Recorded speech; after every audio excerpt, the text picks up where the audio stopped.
Bagaimana membasmi golongan anti hadis? Mereka tak percaya tahlil, membaca Yasin tiap malam Jumat.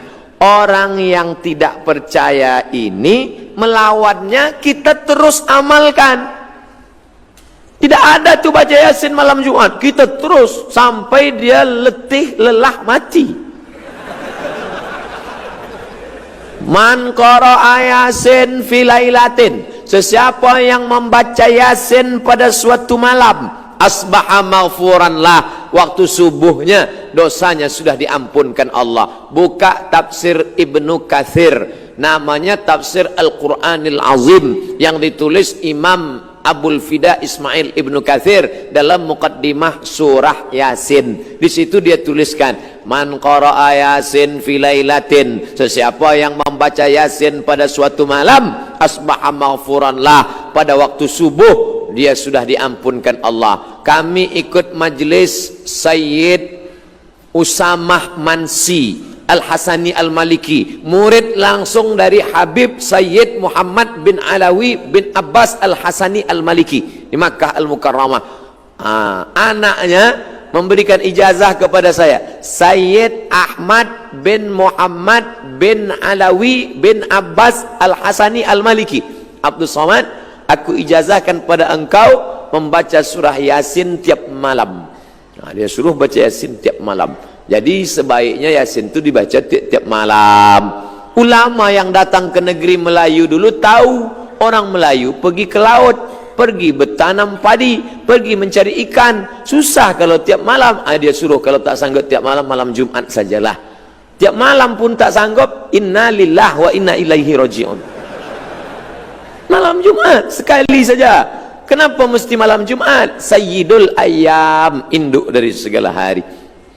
Apa kata Imam Ibnu Katsir dalam muqaddimah surah Yasin?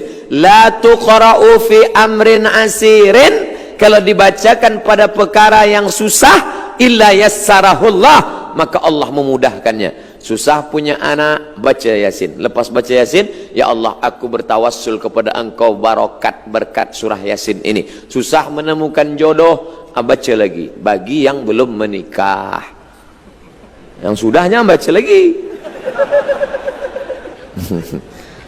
Ini yang susah mati. Berapa banyak kita disuruh baca Yasin, nengok orang tak mati-mati. Ustaz, tolong baca Yasin ni, kenapa? Udah 3 hari tak mati-mati. Kita baca, lepas kita baca, sehat. Alhamdulillah. Apa hukuman dari Allah untuk orang sengaja memutus hubungan silaturahim antara anak dan ayah?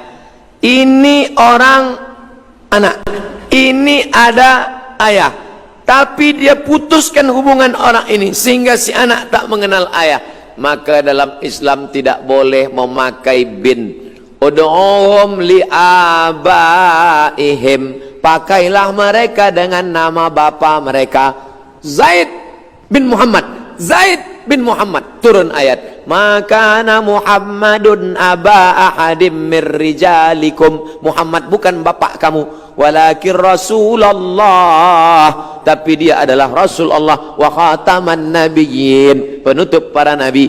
Maka dipanggillah nama bapa aslinya Zaid bin Harithah, Zaid bin Harithah, tidak lagi Zaid bin Muhammad. Maka bila ada orang mengambil lalu dia lupakan nama bapak kandungnya, diputusnya, maka kita berdosa. Apalagi kalau anak itu perempuan, nanti dia akan menikah, maka mestilah pakai wali bapaknya. La nikah, tidak sah nikah illa biwaliyin, kecuali dengan wali, wa syahidai adlin, dengan 2 saksi yang adil.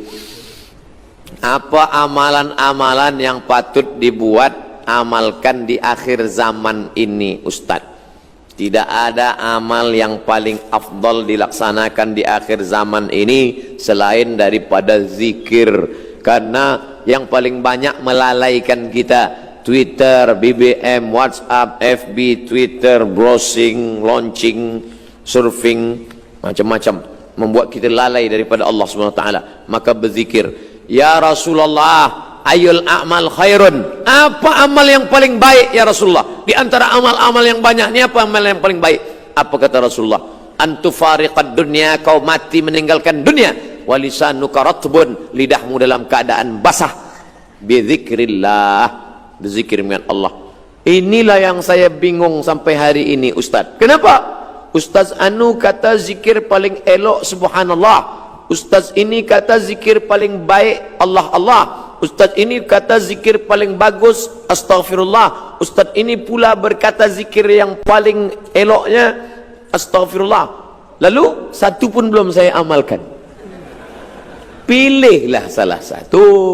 Kalau kau nak amalkan astaghfirullah, baik. Man lazimal istighfar, sesiapa yang memperbanyak istighfar, ja'alallahu lahu min kulli dhiqin makhraja, setiap kesempitannya dibagi ke lapangan, wa min kulli hammin faraja, kesusahan hatinya diberikan Allah jalan keluar, wa razaqahu min haitsu la yahtasib, diberikan jalan dari yang tidak disangka-sangka. Saya istighfar saja, baik. Saya selawat saja, Allahumma salli ala sayyidina Muhammad, baik. Man shalla alayya salatan, siapa yang berselawat satu kali, sallallahu alaihi biha asyara, Allah balas 10 kebaikan. Wa hutat anhu asyara sayyiat, ditutupi 10 dosa kesalahan. Wa rufi'at lahu asyara darajat, dinaikkan 10 darajah tingkatan. Kalau banyak berselawat, dinaikkan 10 darajah tingkatan. Banyak-banyak berselawat. Guru saya mengasihi saya, subhanallah bihamdihi subhanallahil azim subhanallah, baik, tak salah. Banyak-banyak zikir, jangan sampai putus zikir. Zikir ni hisnul hasin, menjadi benteng tembok kita. Masuk ke hutan, pergi ke tempat macam-macam, datang hantu setan jin mengganggu, maka tak ada tempat lain daripada zikir. Puncak daripada zikir, zikir itulah yang akan menolong kita nanti saat malaikat maut mencabut nyawa. Datang zikir yang selalu kita sebut itu, membuat kita menyebut akhir kalam la ilaha illallah. Apa hukum jadi tukang make up kawin, juru solek? La tabarrujna tabarrujal jahiliyatil ula, janganlah bersolek-solek jahiliyah. Ada yang boleh sebab dia lepas sakit, dia habis sakit, jadi muka dia, wajah dia ni pucat. Kalau nampak kita dalam gelap, kita pun lari, membaca ayat kursi 2-3 kali. Susah nak bezakan mana dia, mana hantu. Ini orang macam ini boleh dia pakai bedak untuk membalikkan warna kulit dia saja. Tapi yang sudah elok macam ini, inilah susahnya. Kita ini kan orang Malaysia, Indonesia, Filipina, Brunei Darussalam, Singapura, itu kan Melayu, mirip-mirip semua. Tapi yang ditonton Korea. Maka kita nak putih macam Korea. Akhirnya dipakailah bedak putih, tangan hitam. Jadi terlampau memaksakan diri. Tak usahlah. Kecantikan itu bukan kerana cantik kerana bekas, cantik kerana habis berwudu, cantik kerana membaca Al-Quran. Itu yang mesti dijaga. Jadi sebaiknya perbuatan-perbuatan yang macam ini, andai pun dapat duit, tak ada barokah. Padahal yang kita minta ni barakah. Kalau minta akidah, salamatan fid din. Kalau badan, wa'afiatan fil jasad. Kalau ilmu, waziyadatan fil ilmi. Tapi kalau rezeki, wa barakatan rezeki. Kita minta barokah, tak ada barokahnya.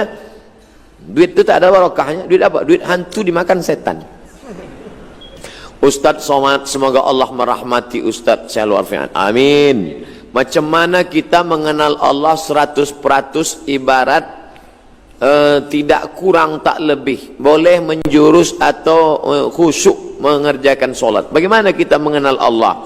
Mengenal Allah melalui sifat 20. Itulah akidah Asy'ari, Abul Hasan Al-Asy'ari. Wujud, qidam, baqa, mukhalafatul awadis, qiyamuhu binafsihi, wahdaniyah, qudrat, iradat, ilmun, ayat, sama, basar, kalam.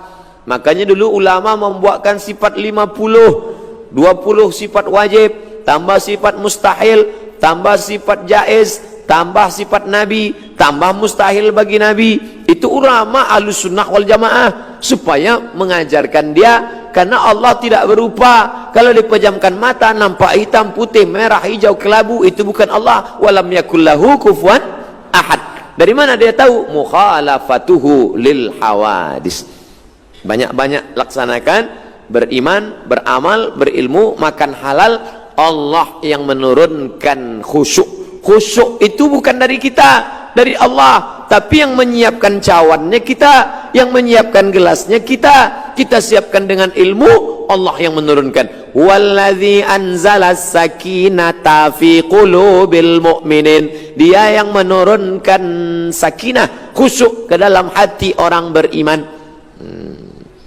Boleh jadi yang berbicara khusyuk ini lebih tak khusyuk. Boleh jadi dia tidak tahu tentang khusyuk, tapi Allah bagi dia khusyuk. Kenapa? Karena hati dia bersih. Siapkan ilmunya, Allah akan berikan. Tapi kata Syekh Ali Tontawi, khusyuk itu kata dia paling tidak connecting, tak putus antara mulut dengan hati. Bismillahirrahmanirrahim. Makanya salat itu mulut bergerak. Datang tabi'in bertanya kepada Khabbab ibnul Arth, ya Khabbab, ya, Nabi itu kalau sholat mulutnya bergerak atau tidak? Kata Khabbab, Nabi kalau sholat mulutnya bergerak. Dari mana kamu tahu? Bittirabi lihyatih, aku tengok jenggotnya bergoyang. Ini sekarang ada orang sholat diam, tak apa dia baca. Ajalah Allahu Akbar kabira walhamdulillahi katsira wa subhanallahi bukratan wa asila. Mulut dengan ini berarti fahami apa yang dibaca. Saya tidak suruh hafal satu persatu, hafal artinya, enggak. Bila ada yang menghafal artinya baik, tak salah. Tapi kalau sampai dia tak hafal, tapi paling tidak dia paham. Inna salati wa nusuki wa mahyaya wa mamati lillah la syarika lahu wa bidzalika umirtu. At-tahiyatul mubarakatuh shalawatut thayyibatu lillah. Dari tempat wudu ke dalam masjid jangan lagi tasbih. Tak boleh tasbih. Nabi melarang tasbih. Tasbih, kerak tak tak tak tak tak tak tak. Tak boleh tasbih. Kenapa? Merusak khusyuk. Dari tempat wudu tasbih, bukan tasbih, tasbih. Subhanallah, subhanallah. Datang orang sebelah kita nak bertanya, esok jadi macam mana kita pejabat? Subhanallah, subhanallah, subhanallah. Jaga hati. Ya, Qul a'udzu birabbin nas, malikin nas, ilahin nas, Allahu Akbar. Macam naik kereta juga.